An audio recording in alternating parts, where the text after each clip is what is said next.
Okey, bismillahirrahmanirrahim. Kita akan memulakan perbincangan berkaitan dengan soalan pentaksiran formatif dalam talian yang telah dilakukan pada minggu lepas. Jadi kita akan bincangkan soalan satu demi satu dan melihat apakah jawapan yang sepatutnya kamu jawab terhadap soalan-soalan yang ditanya. Okey. Yang pertama, tengok soalan ni. Mungkin kamu pun dah lupa. Kalau kamu ingat, senanglah sikit. Okey, soalan yang pertama.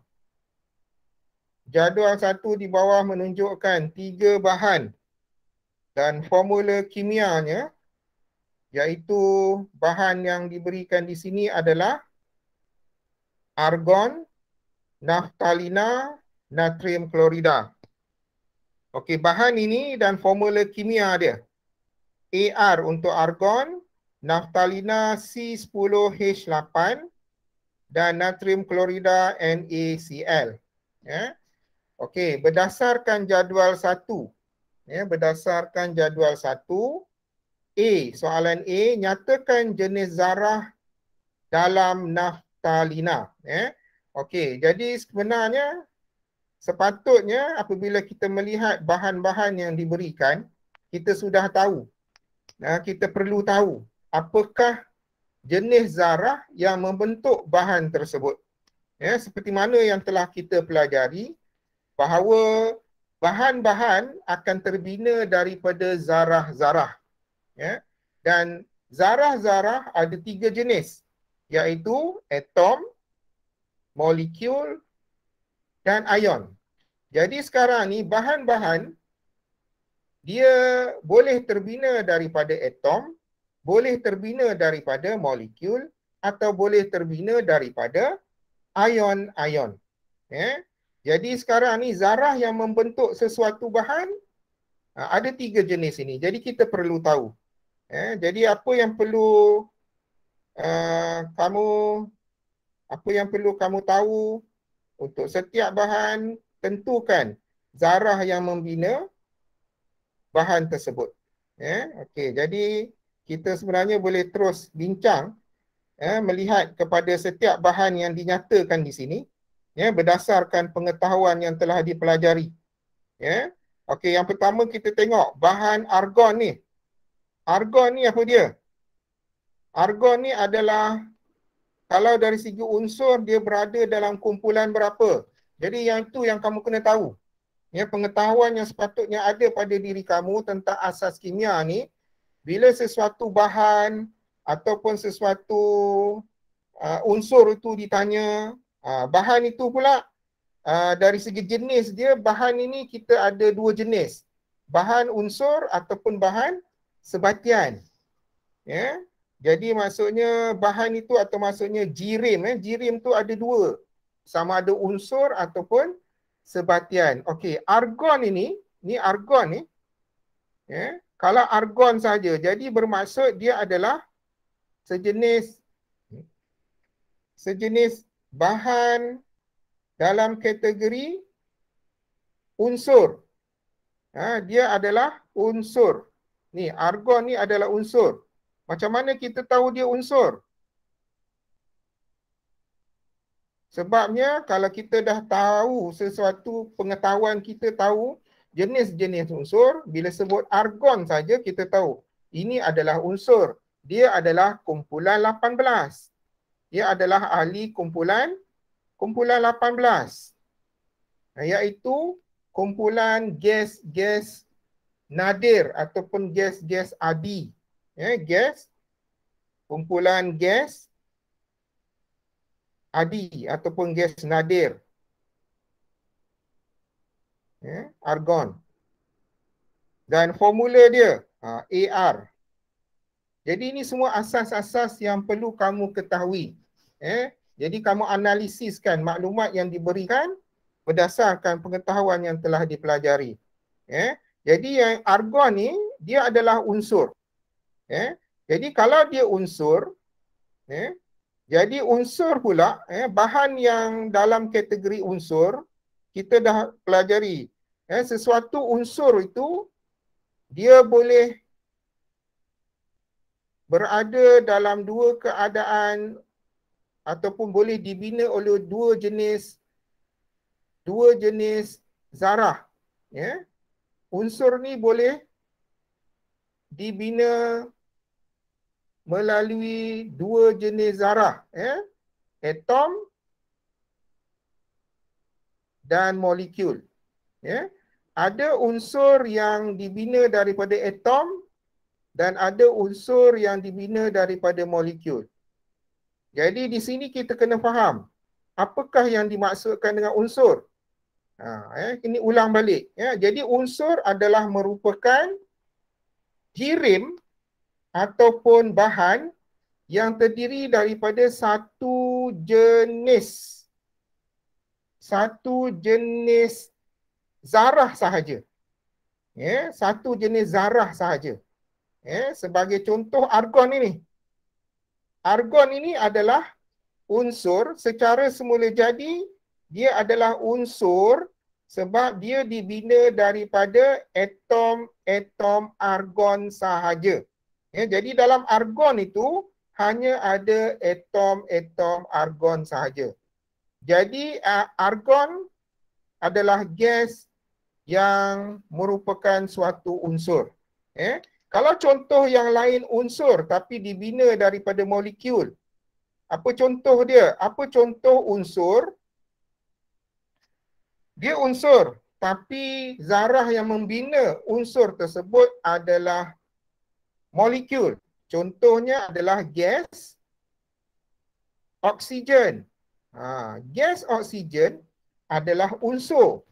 Sebab apa? Zarah asas yang membina gas oksigen adalah molekul, di mana walaupun molekul ada dua atom, tapi atom dia adalah atom yang sama, iaitu atom oksigen. Dua atom terikat melalui ikatan ganda dua. Dua atom oksigen terikat melalui ikatan ganda dua dan membentuk molekul oksigen. So oleh kerana molekul itu terbina daripada satu jenis atom sahaja, maka dia gas oksigen adalah merupakan bahan unsur. Itu kena faham macam tu. Jadi unsur bermaksud suatu bahan yang dibina daripada satu jenis zarah sahaja. Satu jenis atom sahaja, jadi maksudnya sama ada zarah tersebut atom ataupun molekul, kalau sama jenis, maka dia dalam kategori unsur. Okey, jadi sekarang ni itu penerangan lanjut. Kena ingat. Okey, yang kedua naftalina. Ni kena tahulah. Formula kimia memudahkan kita untuk mengetahui apakah sifat bagi bahan yang dinyatakan. Okey, formula kimia ni menyatakan, kena ingat, formula kimia maksudnya menyatakan bilangan atom yang sebenar yang membentuk sesuatu bahan. Bilangan atom sebenar yang membina, yang membentuk sesuatu bahan. Jadi sekarang ni formula kimia ni dia mewakili zarah yang membentuk sesuatu bahan. Jadi macam contoh kita sebut tadi, oksigen. Jadi oksigen formula dia O2. Jadi bila O2 ni formula kimia dia. Dan formula kimia itu pula diwakili disebabkan oleh inilah zarah asas yang membentuk oksigen. Contoh kalau kita ambil air. Air formula dia H2O.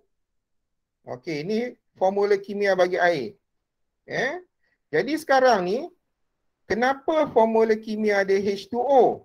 Sebab di H2O ni adalah merupakan zarah asas kepada air.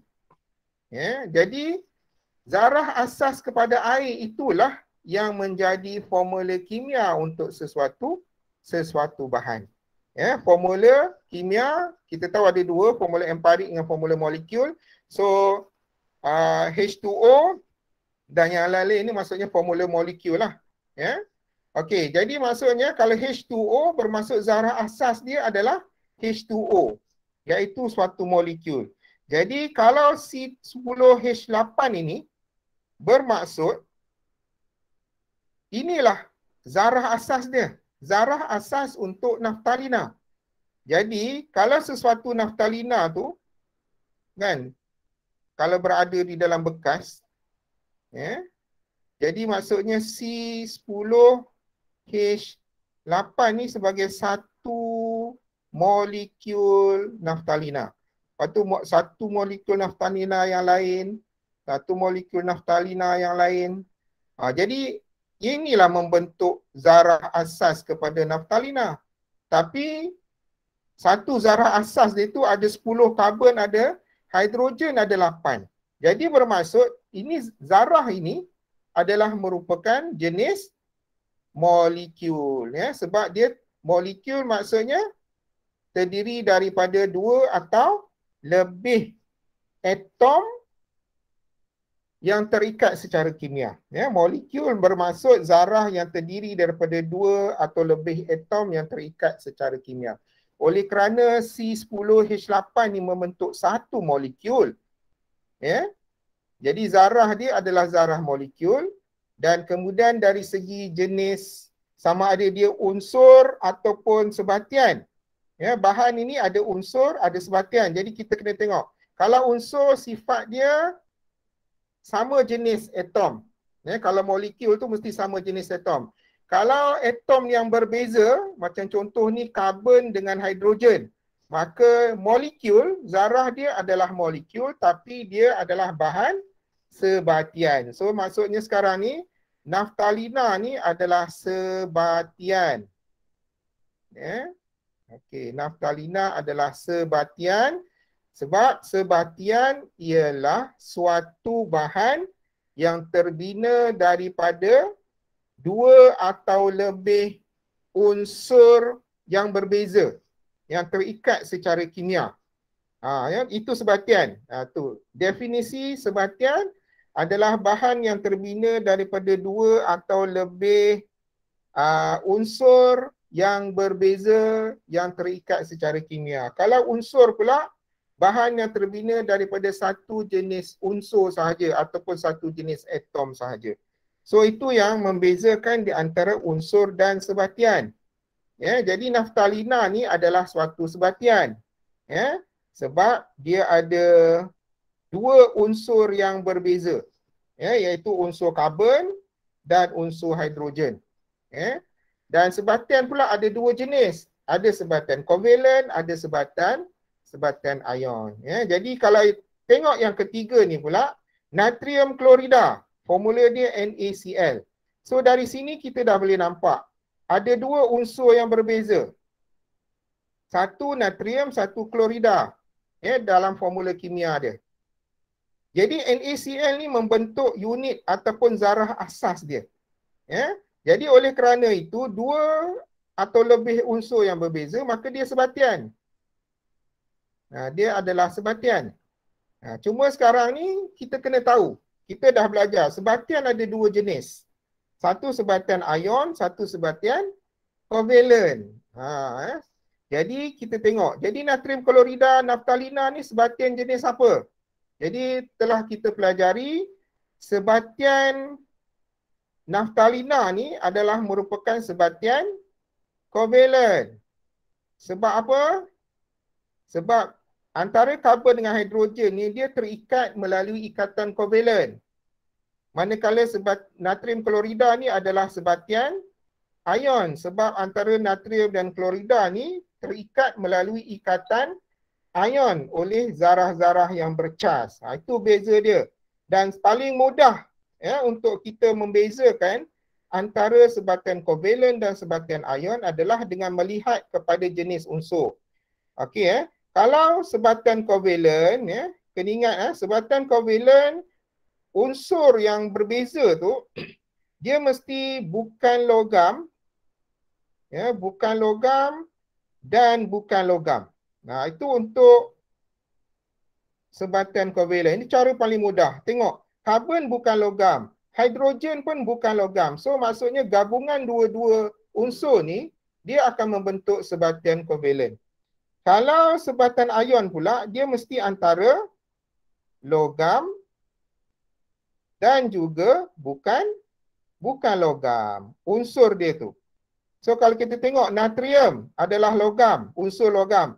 Klorin adalah unsur bukan logam. So kalau gabungan logam dan bukan logam, so dia akan membentuk sebatian ion. Jadi bagi natrium klorida, bila sebatian ion bermaksud zarah dia adalah zarah ion. Ya. Zarah ion. Ya. Untuk sebatian ion ni maksudnya dia mesti satu ion positif, satu ion negatif untuk membentuk satu unit zarah ion dalam sesuatu sebatian ion. Ya. Iaitu ulang kaji. Ya. Konsep yang perlu kamu ketahui. Sebenarnya penerangan cikgu tadi maksudnya meliputi semua tajuk daripada bab 2 sampai bab 5 digabungkan sekali. Ya. Okey, kalau berdasarkan pada itu maka kita boleh memberi jawapan kepada soalan yang ditanya. A, nyatakan jenis zarah. Ya. So jenis zarah. Jadi kamu kena jawab apa? Sama ada zarah atom, sama ada molekul ataupun ion. So jawapan di sini sepatutnya kenapa? Kalau dalam naftalina adalah merupakan sebatian kovalen dan zarah yang membentuk sebatian kovalen ini adalah molekul. Dia adalah molekul. So jawapan kita kena tulis molekul. Okey. Yang tu cara dia. Jadi bila tanya nyatakan jenis zarah, zarah ada 3 jenis. Atom atau molekul ataupun ion. Okey, jawapan dia molekul. B, antara bahan berikut yang manakah merupakan unsur? Jadi telah diterangkan tadi. Macam mana nak membezakan unsur ataupun sebatian?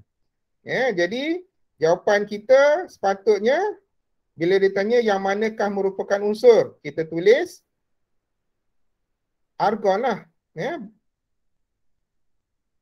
Okay, jelaskan jawapan anda. Argon ni satu markah. Jelaskan jawapan anda.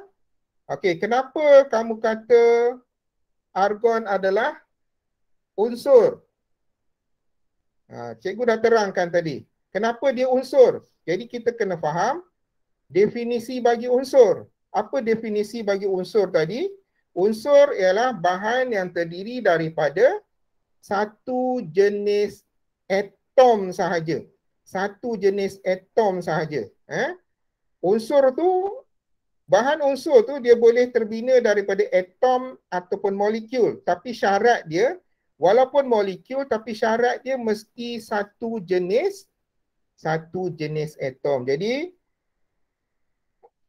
kamu kena jawab, dalam jawapan kamu mesti tulis terdiri daripada satu jenis atom sahaja. Satu jenis atom unsur sahaja. Kalau dah ada dua jenis atom, sesuatu unsur, dua jenis unsur lah maksudnya, maka dia bukan lagi unsur, dia sudah jadi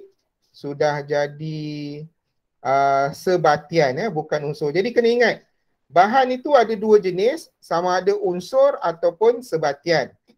Jadi unsur adalah terdiri daripada satu jenis atom, manakala sebatian terdiri daripada dua atau lebih jenis atom unsur, ataupun dua jenis unsur, sama je lah. Maksudnya kalau atom unsur ataupun jenis unsur, maksudnya ada satu jenis unsur ataupun lebih daripada satu jenis unsur. Okey, so itu jawapan yang sepatut kamu tulis. terdiri daripada satu jenis atom unsur sahaja. Ya. C, nyatakan satu bahan yang merupakan sebatian. Ni soalan dia. Jadi jelaskan jawapan anda. So boleh ambil mana-mana. Naftalina pun adalah sebatian. Natrium klorida pun adalah sebatian. Cuma jenis zarah yang membentuk sebatian ni berbeza.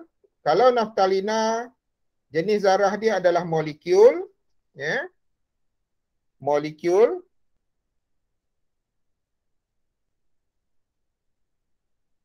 Manakala jenis zarah dalam natrium klorida adalah ion.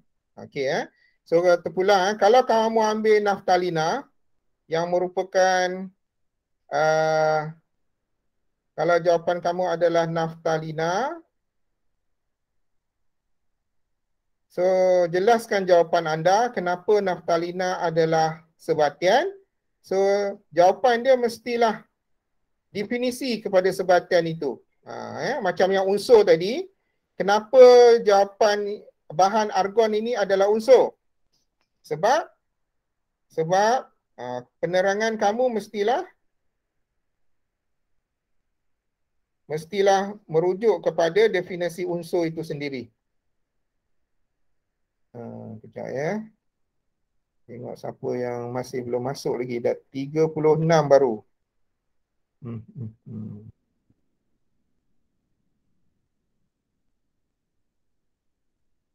Zulfatah tak masuk. Razik pun tak masuk lagi ni. Aduh.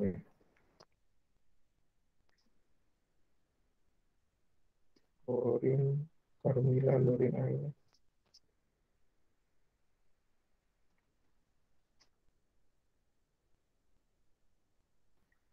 Nur Azira pun tak ada. Nur Ain, Nur Safia. Ada. Nur Nisa, Nur Isalina. Osnad. Nur Balkis, Nur Anissa. Danish tak ada lagi. Rajihah. Nama Osman.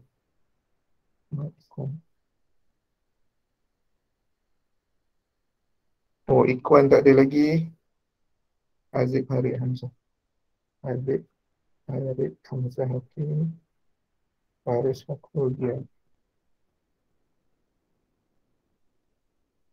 Danish. Oh, Danish tak ada. Arif Akif ada. Amur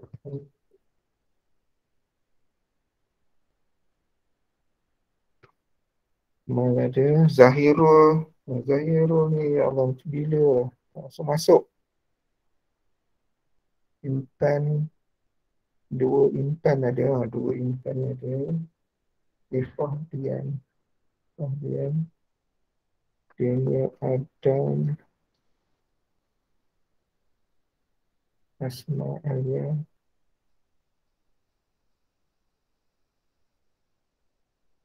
Aina Ahmad Firdaus. Triana Adam. Fokus. Okay. So 36 orang. 36. Okey, teruskan.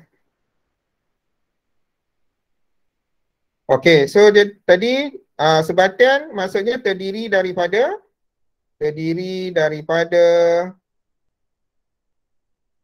dua atau lebih unsur yang berbeza. Terdiri daripada dua atau lebih unsur yang berbeza, atau boleh juga dua atau lebih atom unsur yang berbeza. Atom unsur yang berbeza. Macam tu. Jadi itu sepatutnya jawapan yang kamu kena tulis untuk soalan 1C tersebut. Ya. Okey, boleh Tolong ingat. Itu asas sangat. Semua asas. Okey, kemudian soalan nombor 2. Jadual 2 menunjukkan nombor proton dan nombor bilangan neutron bagi atom K, L dan M. Jadi soalan nombor 2, apakah yang dimasukkan dengan nombor proton? Apakah yang dimasukkan dengan nombor proton? Jadi jawapan dia sepatutnya nombor proton ialah bilangan proton di dalam nukleus sesuatu atom. Nukleus atom. Itu yang kena jawab. Bilangan proton yang ada di dalam nukleus sesuatu atom. Itu yang dimaksudkan dengan nombor proton. Okey. Kemudian nyatakan B ni, nyatakan nombor nukleon bagi atom K. Okey, atom K, okey, nombor proton ini bilangan neutron. Jadi sekarang ni soalan tanya nombor nukleon. Kalau masih tak tahu lagi, cikgu pun tak boleh buat apa dah. Senang saja. Nombor nukleon ni adalah bilangan proton campur dengan bilangan neutron. Itu sahaja. Kan? Jadi bilangan bagi jumlah proton dan neutron tu dicampurkan, itulah dia nombor nukleon. Jadi nombor nukleon adalah hasil campur bilangan proton yang kita dapat daripada nombor proton. Nombor proton ni adalah bilangan proton yang ada di dalam nukleus. 8 campur dengan bilangan neutron. Neutron pun berada di dalam nukleus bersama-sama dengan proton. Jadi 8 campur 8, 16. Kemudian atom L ni 11 campur 12 jadi 23. So nombor nukleon dia 23. 11 campur 13 jadi 24. Ni nombor nukleon. Iaitu bilangan proton campur bilangan neutron. Dan kalau kamu tengok nombor nukleon ini sebenarnya dia hampir kepada nombor ataupun nombor jisim.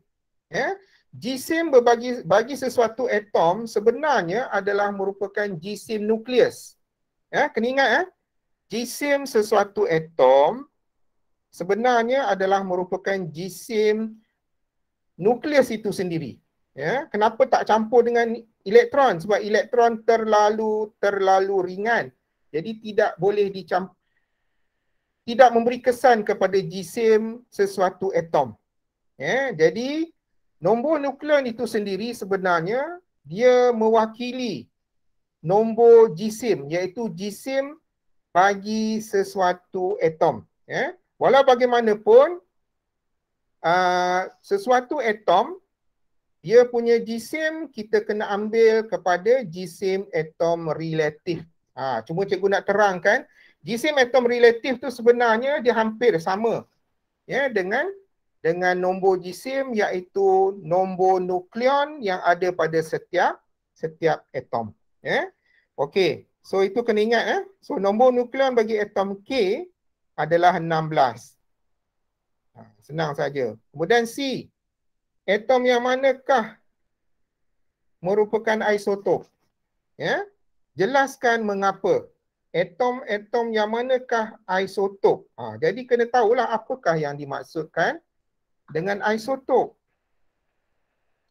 Isotop ni apa?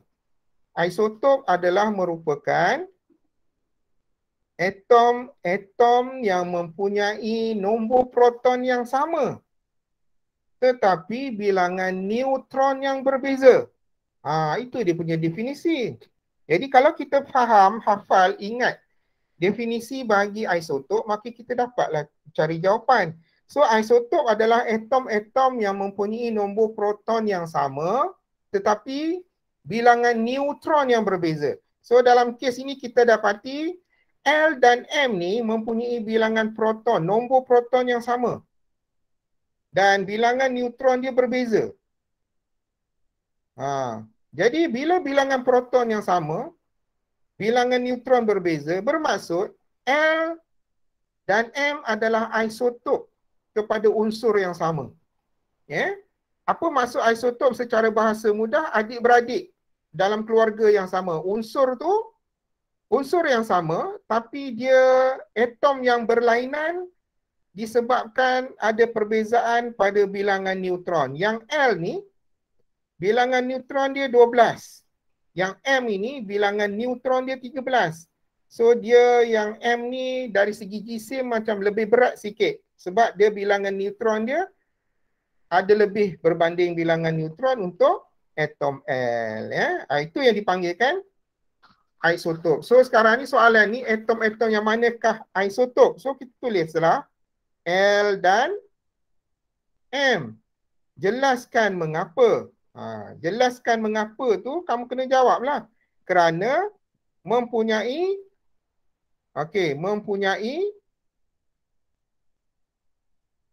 nombor proton yang sama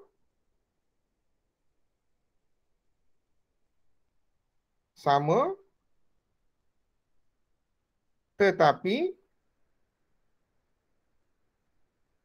bilangan neutron yang berbeza.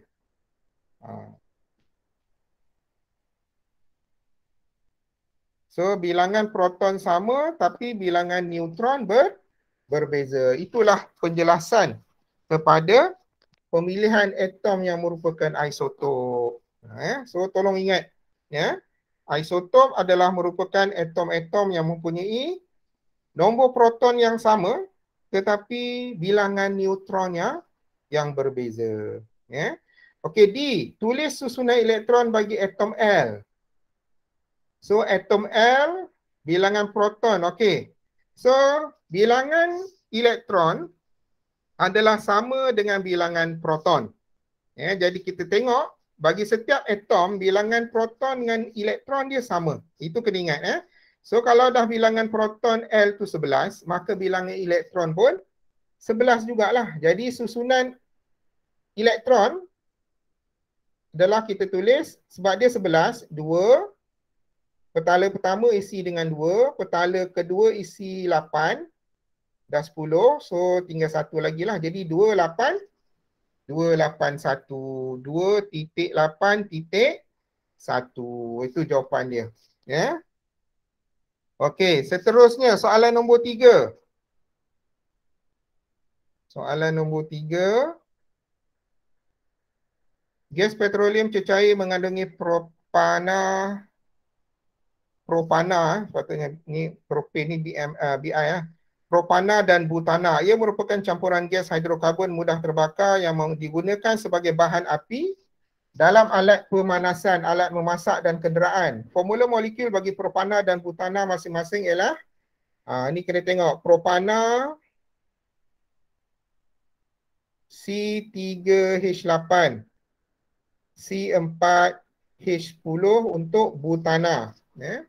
Gas petroleum cecair. Kalau pergi dekat stesen Petronas, macam mana nak tahu gas petroleum cecair ni? Dia sebenarnya ditulis LPG. Liquid petroleum gas. LPG ni yang kebanyakan stesen Petronas ada jual lah. Dia tulis LPG, liquid petroleum gas. Okey, kalau yang petrol yang kita guna tu, yang petrol untuk kenderaan biasa tu, dia terdiri daripada 99% butane, butana, ni petrol. Petrol yang kita ni, dia merupakan petrol, disebut petrol lah, bukan sebut butana, tapi kandungan dia adalah 99% terdiri daripada butana. Tapi yang ini LPG pula dia gabungan. Butana tadi dalam bentuk cecair. Yang ini pula dia lebih kepada bentuk gas. Berbentuk gas propana dan juga butana. Okey, ini formula dia. Propana C3H8, butana C4H10. Okey. Jadi nanti tingkatan 5 baru kita belajar sebatan karbon. Yang ni. Okey, so soalan dia, apakah yang dimaksudkan dengan formula molekul? Okey, ini maksudnya formula molekul ni kena ingatlah. Sepatutnya kalau kamu tak hafal yang ni, jadi bermasalah lah. Ya? Jadi formula molekul ni merupakan suatu formula kimia. Jadi kena tulislah, formula molekul ialah formula kimia, ya, yang menunjukkan bilangan sebenar atom-atom yang membentuk bahan tersebut. Ya. Cikgu pen ini dia lambat sangat dia punya ni. Jadi itu dia punya jawapan. Tapi ini definisi ni ada dalam buku teks. So sepatutnya kamu dah hafal jawapan yang ini. Okey, formula kimia yang menunjukkan bilangan sebenar atom bagi setiap unsur dalam sebatian tersebut. Bilangan sebenar atom. Jadi maksudnya formula molekul tu, kalau kita tengok formula molekul itulah bilangan atom yang membentuk zarah asas bagi bahan tersebut. Jadi maksudnya zarah asas yang membentuk propana adalah C3H8 yang merupakan suatu molekul. So dia bergabung 3 atom karbon, 8 atom hidrogen bergabung dalam satu molekul propana. Macam tu. Jadi ni definisi. Definisi memang setiap apa yang kamu belajar mesti tahu. B, apakah maksud formula empirik pun sama juga. Formula empirik ni formula kimia yang menunjukkan nisbah teringkas sesuatu atom. Nisbah teringkas tu mesti ada. Sesuatu atom yang membentuk sesuatu bahan. Kemudian tuliskan formula empirik bagi butana C4H10. Okey. So dalam kes ini, sebenarnya formula empirik adalah nisbah teringkas. Jadi kalau C4H10, so kalau kita bahagikan dia kepada yang paling ringkas, ini kita bahagi 2. Kalau bahagi 2, kita akan dapat C2H5. Kalau kita nak bahagi lagi, dah tak boleh. Sebabnya kalau bahagi 2 lagi, 5 ni dapat 2.5. Kita tak ada point. Dia mesti nombor bulat. So inilah formula empirik secara mudah untuk sesuatu bahan. Berdasarkan formula molekul dia. Bermaksud sebabnya kalau C2H5 ni, kalau kita darabkan C2H5 ni, sebab kalau kita nak kira formula empirik, kita dapatkan nilai N. Nilai N tu bersamaan dengan 2. Kalau kita darabkan 2 ni, maka kita akan dapat balik C4H10. Formula molekul dia. So sekarang ni jawapan dia adalah C2H5. Formula empirik bagi butana ni. Okey, kemudian C. Propana terbakar dengan lengkap untuk menghasilkan gas karbon dioksida dan air seperti di bawah. Okey. C3H8 kemudian campur dengan X, oksigen, hasilkan Y, CO2 dan 4 H2O. Apakah nilai X dan Y? Okey, ini adalah formula persamaan tindak balas kimia, persamaan kimia. Jadi kita kena seimbangkan. So kita cari nilai yang boleh diseimbangkan. Okey. Konsep try and error berdasarkan kepada bilangan atom sebelah kiri dan sebelah kanan mesti sama. Okey, so kita nak seimbangkan karbon dekat sini ada 3. Jadi sini karbon ada 3, hidrogen ada 8, oksigen ada 2. Sini karbon ada 1 je. Oksigen ada 2, oksigen ada 3 campur dengan yang ni. Hidrogen ada 2. Jangan kira yang ni dulu. Kita tengok yang molekul asas dulu untuk kita seimbangkan. So maksudnya karbon ada 3, sini karbon ada 1. So Y ni kita letak 3 dulu. Bila letak 3, so karbon tu 3 sama. Kan? Okey, kemudian oksigen ni pula, bila dah letak 3, oksigen ni ada 2, so dia jadi 6. Dia jadi 6 kat sini. Kemudian Oksigen sini ada 1. Kita jangan tengok dulu 4 kat sini. Jadi bermaksud ada 7. Okey. Kita tak tahu lagi di sini. Tengok hidrogen kat sini ada 8. Yang ini hidrogen ada 2. So kita boleh lengkapkan dia dengan letak 4 dekat hidrogen ni jadi 8. So H8, jadi sebab tu letak 4 kat sini. So bila letak 4, oksigen pun jadi 4 kat sini. Oksigen pun jadi 4. So bila dah campur dengan ni 4, yang ni jadi 10. Jadi maksudnya oksigen sudah ada 10 di sebelah kanan. Oksigen ada 10 di sebelah kanan. So sebelah kiri ni nilai apa yang sesuai dengan 10, maka X5 lah. Oksigen ada 2 jadi 10. Jadi itu cara kita menyeimbangkan kiri dan kanan. Try and error. Jadi maksudnya X tu adalah 5, Y adalah 3. Okey, tu cara dia. Jadi ini kena praktis selalu. Okey, 2. Gunakan jawapan anda di B1 untuk mentafsirkan persamaan kimia tersebut dari aspek kuantitatif dan kualitatif. Jadi persamaan kimia tadi, kita kena tahu mentafsirkan persamaan tersebut dari segi aspek kuantitatif dan kualitatif. Okey, daripada persamaan itu, tengok di sini, jawapan yang kita kena tulis adalah berdasarkan persamaan kimia yang seimbang ni, bermaksud 1 mol propana bertindak balas dengan 5 mol oksigen gas menghasilkan 3 mol karbon dioksida dan 4 mol air. Itulah kita punya tafsiran, iaitu tafsiran terhadap persamaan kimia yang diberikan. Jadi maksudnya sekarang ni tulis, jawapan kamu kena tulis 1 mol propana C3H8, 1 mol propana bertindak balas ataupun memerlukan 5 mol gas oksigen untuk hasilkan 3 mol gas karbon dioksida dan 4 mol air. Itulah tafsiran yang kita boleh dapat daripada persamaan kimia yang seimbang. Jadi daripada sinilah kalau kita buat pengiraan, maka mudah untuk kita membuat pengiraan apa sahaja yang ditanya, berdasarkan kepada maklumat yang diperolehi daripada persamaan kimia yang seimbang. Okey, itu yang kamu kena tulis di dalam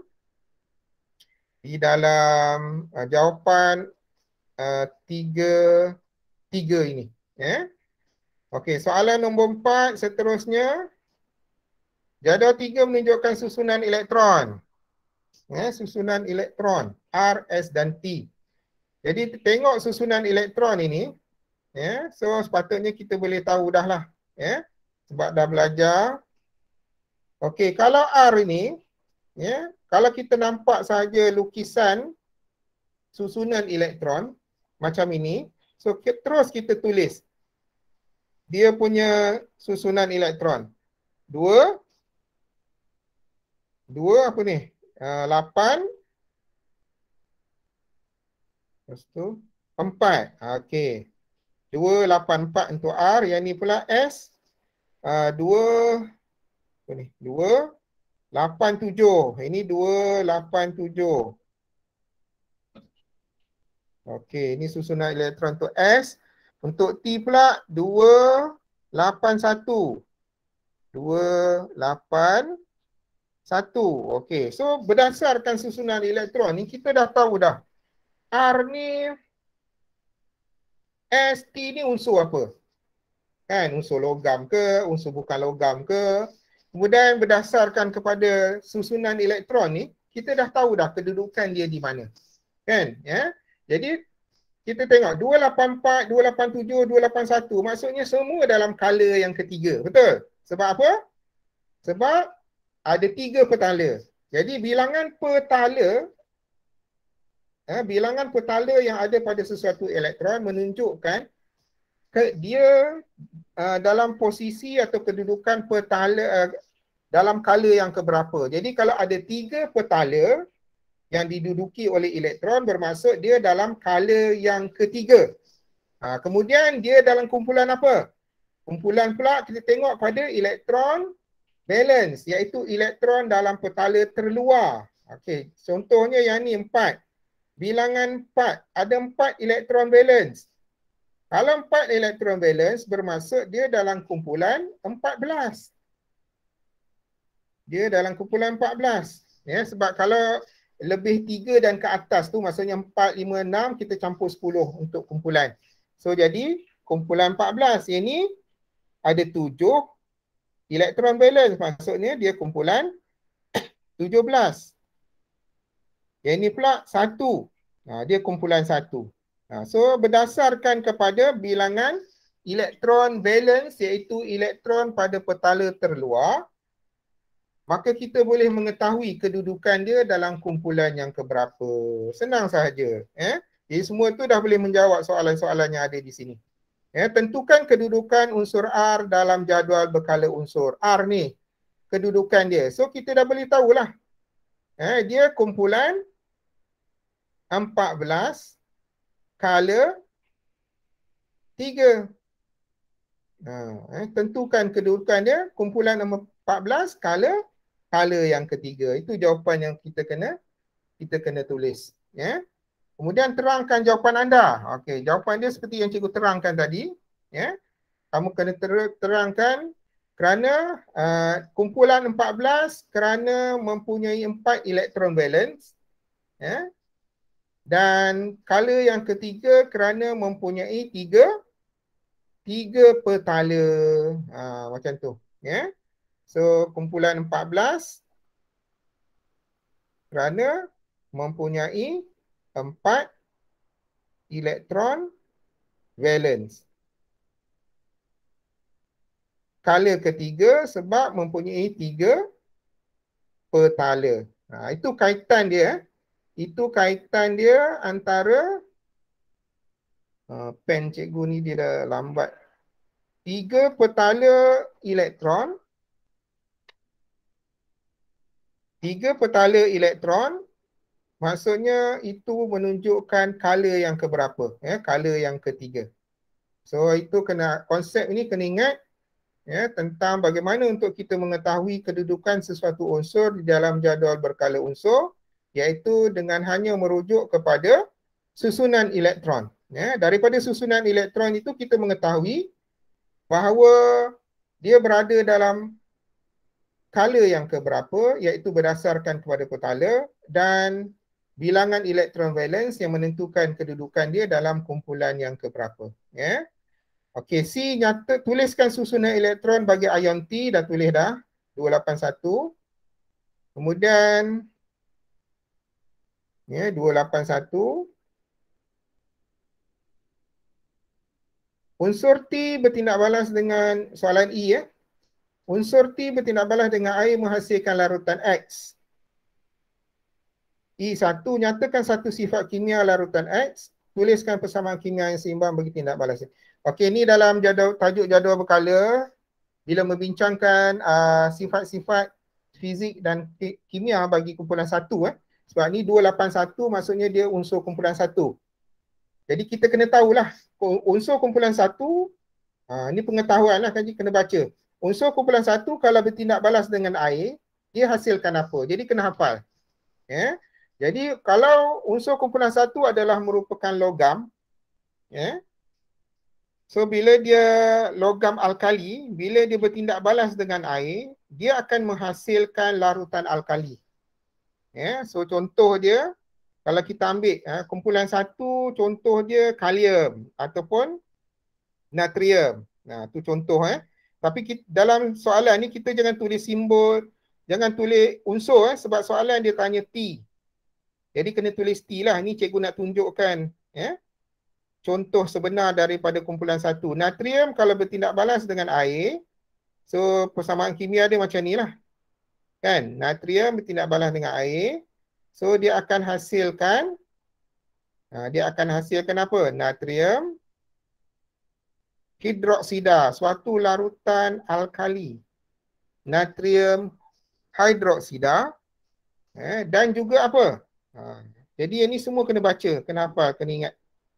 Dan juga gas hidrogen. Dia akan menghasilkan gas hidrogen. Ya. Jadi ini tak seimbang kalau tengok kat sini. Jadi kita kena tulis sini. Sebab apa? Sebab hidrogen sebelah kanan ni dia ada 3. Jadi bila letak 2 sini jadi 4. Sini letak 2. Macam tu. Jadi 2 oksigen, 2 oksigen. So natrium pun jadi 2. Okey, macam tu. So nyatakan satu sifat kimia larutan X yang terhasil. Ya, dia menghasilkan larutan X. So larutan X ni adalah natrium hidroksida kalau kita gunakan Na. So sifat dia ini adalah larutan beralkali. So jawapan kepada soalan ni satu sifat kimia. Kita tulis ya. Jawapan dia larutan alkali. Ya, larutan alkali ataupun larutan bersifat alkali. Alkali ni kena ada. Ya. Okey, jadi itu jawapan I1. I2 tuliskan persamaan kimia seimbang. Jadi persamaan kimia seimbang macam ni lah. Cuma sekarang ni kita kena tulis T lah. Ya, T tindak balaskan dengan air. So hasilkan TOH. Ya, tambah dengan hidrogen. So T. Ya, jadi seimbangkan dia. Okey, so tulis yang ini. Ini jawapan dia. Ya, untuk soalan nombor 3 3I. Itu cara 4I, sorry. Ya. Okey, soalan nombor 5. Rajah 1 menunjukkan susunan radah bagi satu eksperimen untuk menentukan formula empirik bagi magnesium oksida. Ini eksperimen untuk menentukan formula empirik. Ya. Jadi macam mana? Ya, kena ingatlah ni.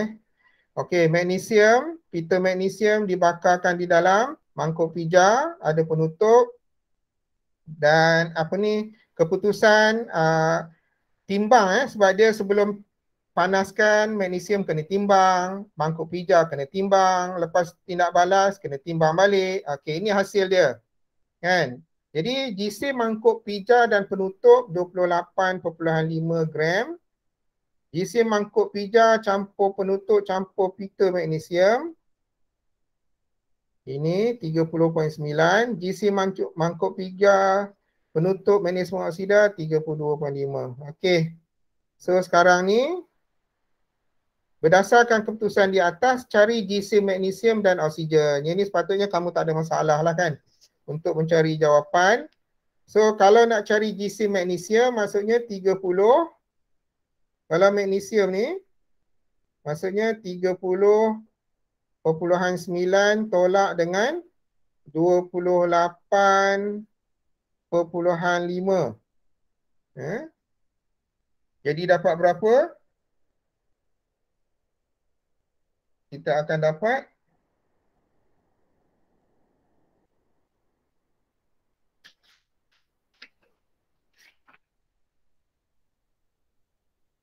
kita akan dapat 2.4. 2.4. Kemudian oksigen pula adalah kita tolakkan yang ini 32.5 tolak 30.9. So kita akan dapat 1.6 gram. Okey, itu adalah jisim magnesium dan juga oksigen yang kita dapat. Okey, kemudian hitungkan bilangan mol. Okey, bilangan mol kena ingat jisim bahagi jisim atom relatif. Kalau untuk magnesium, So 2,4 gram bahagikan dengan magnesium 24. So akan dapat 0,1 mol.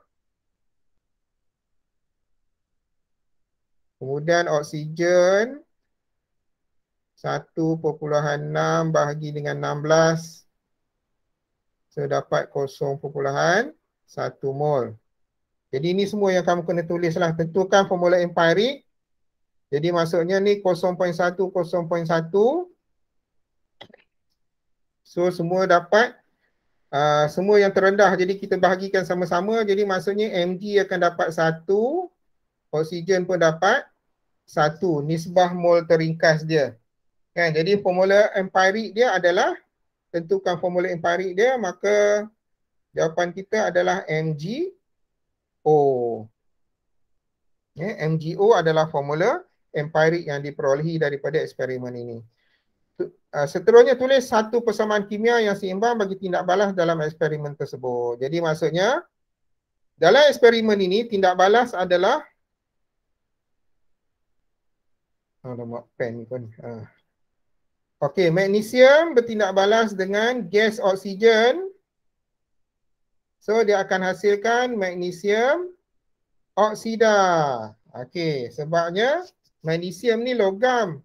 Oksigen bukan logam. Jadi dia mesti bentuk sebatian ion. Tu cara dia, senang kita tahu. Ni magnesium oksida ni adalah sebatian ion. So formula molekul untuk sebatian ion ini, dia mesti ion positif datang daripada magnesium, ion negatif datang daripada oksigen. So MgO ni Mg 2 positif, oksigen 2 negatif. So dapat MgO. Okey, kemudian seimbangkan. Sebab oksigen sini ada 2, kena tambah 2 Mg, so 2. Inilah dia jawapan dia. Okey. Seterusnya. Okay, kalau siapa nak salin jawapan-jawapan ni, ada masalah bagi tahu Okey, B. Sebelum eksperimen dijalankan, pita magnesium mesti dibersihkan terlebih dahulu dengan kertas pasir. Okey, jelaskan mengapa. Okey, dalam eksperimen ni, pita magnesium itu dia akan ada di permukaan dia macam ada sedak-sedak yang banyak yang menutupi dia warna putih. So mesti dibersihkan dahulu dengan kertas pasir, barulah nampak pita magnesium tu. Jadi yang berada di permukaan pita magnesium tu sebenarnya adalah merupakan bahan oksida. Lapisan-lapisan oksida. So kita kena bersihkan. Jadi jawapan kita di sini adalah untuk menyingkirkan menyingkirkan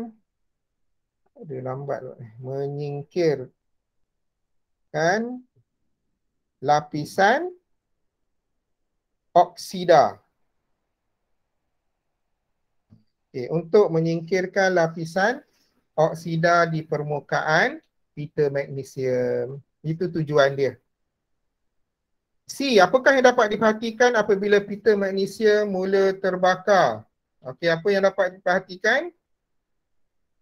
Okey, bila kita bakar pita magnesium, kita akan dapati adanya wasap putih. Wasap putih akan terbebas. Wasap putih terbentuk. Okey, wasap putih terbentuk. Okey, D, apakah langkah yang perlu dilakukan untuk memastikan semua magnesium telah bertindak balas lengkap dengan oksigen? Yang ini, ialah kalau kamu baca semua prosedur ni, kamu akan dapat jawab lah. Okey, langkah yang perlu dilakukan, jawapan dia adalah ulang proses pemanasan, ulang proses pemanasan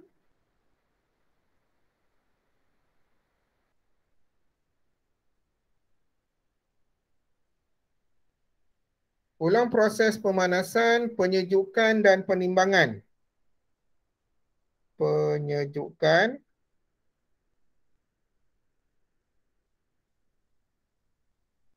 dan penimbangan.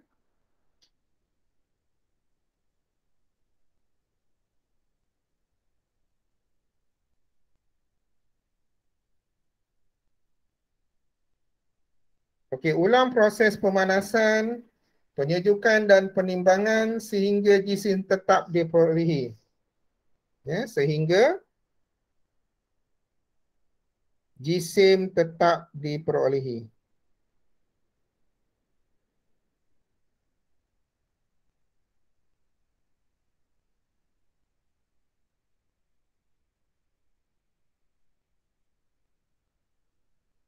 Okey, itu jawapan dia.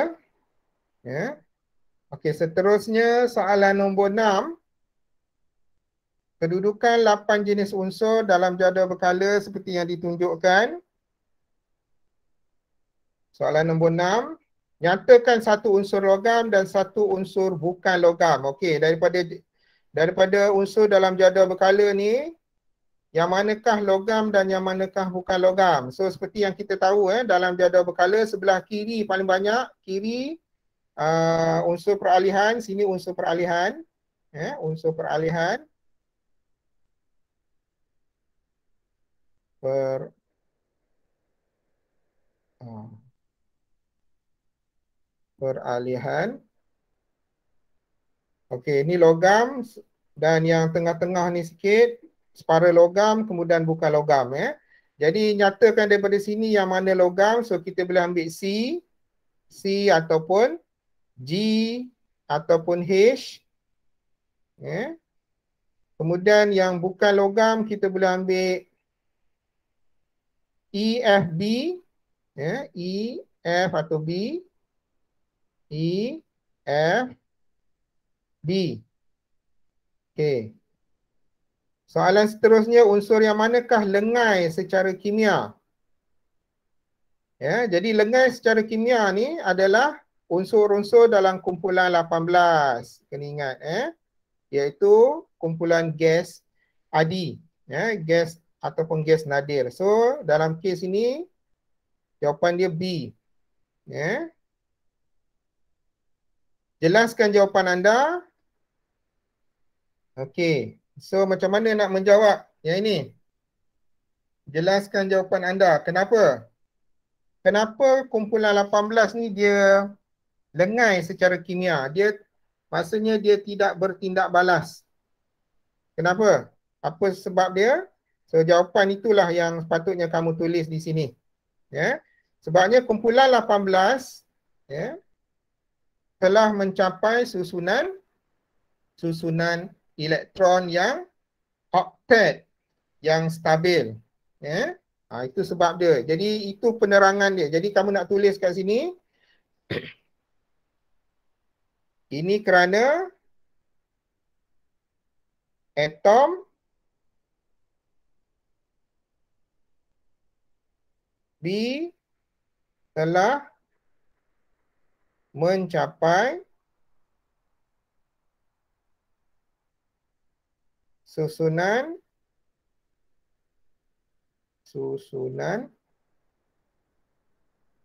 elektron oktet.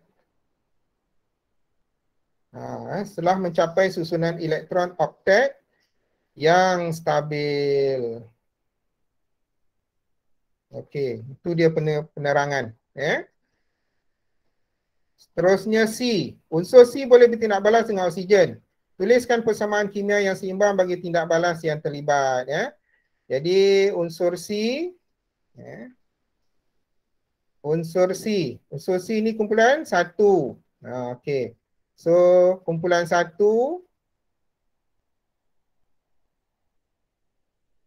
bertindak balas dengan oksigen, tuliskan persamaan dia. So C kumpulan 1 tindak balas dengan oksigen. So dia akan hasilkan C O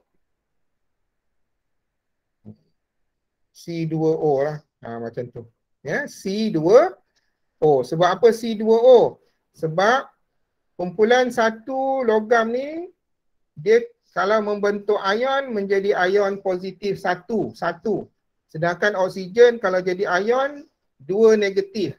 So bila membentuk sebatan ion ni akan membentuk sebatan ion ya. Sebab C ni bukan karbon ya. Okey, sebab simbol C logam, oksigen bukan logam. So bila bergabung dia akan membentuk sebatan ion. Itu dia. Senang ya, kamu kena ingat. Kalau logam dengan bukan logam membentuk sebatan ion. Jadi bila sebatan ion, cara nak tulis formula kimia dia adalah dengan melihat kepada apakah cas ion yang bergabung tersebut. So kita buat macam ini. So maksudnya dia ni kita ambil natrium lah, senang Kalau natrium positif, oksigen kan 2 negatif, bila bergabung so 2 1. So dia akan dapat Na2O.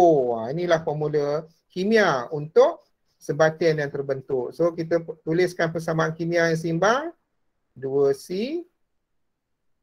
Bukan. Okey, sebab ni oksigen 2, so kena tulis sini 2, ni jadi 4 Ini persamaan kimia yang seimbang. Okey, seterusnya D. Antara atom C dan H, yang manakah mempunyai saiz atom yang lebih besar? Antara atom C dan H, yang manakah mempunyai saiz atom yang lebih besar? Okey, jadi saiz atom yang lebih besar, kalau dalam kumpulan, semakin menuruni kumpulan, so semakin besar saiz atom. Sebab apa?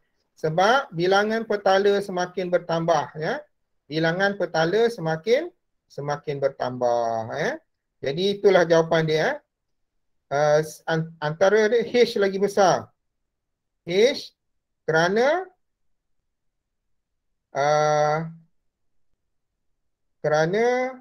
mempunyai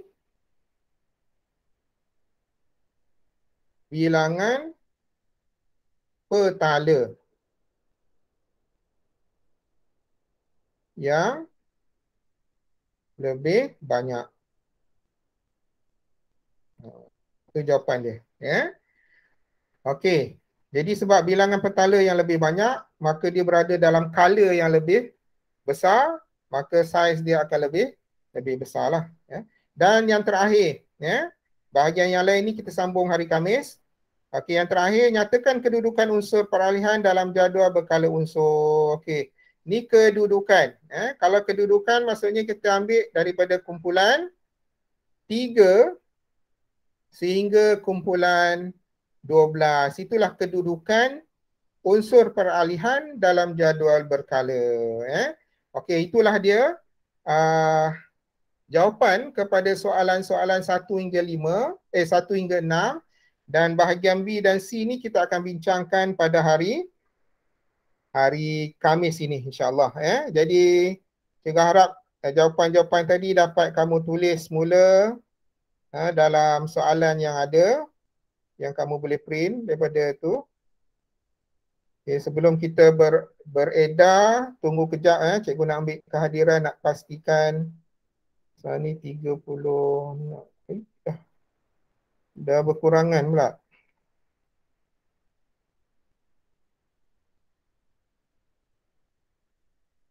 Maksudnya orang tadi masih tak masuk lah. Danish tak masuk. Okey.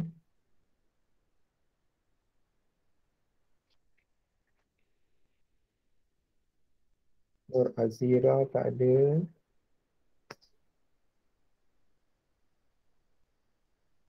Ikhwan tak ada.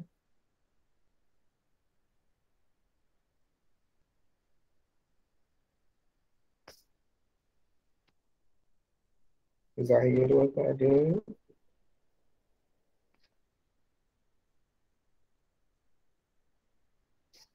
Okey, so sampai situ saja. Terima kasih.